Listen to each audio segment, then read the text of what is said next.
দেখো আজকে হচ্ছে শনিবার, আর শনিবার বা মঙ্গলবারে তো বেগুন পোড়া খায়, তার জন্য মা আজকে বেগুন পোড়া করেছে অনেক দিন পরে। তা আমি এখন সেটা মাখাবো। এখানে দেখো শুকনো লঙ্কা, পেঁয়াজ, সর্ষের তেল আর এই যে লবণ, আর এই যে খোসাটা ছাড়িয়ে এখন বেগুন পোড়াটা মাখাবো। বেগুনটা প্রচণ্ড গরম,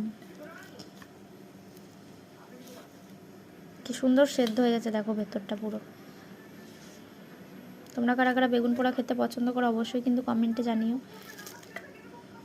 বেগুন পোড়া দিয়ে রুটি খেতেও ভালো লাগে, ভাত তো ভালো লাগবেই।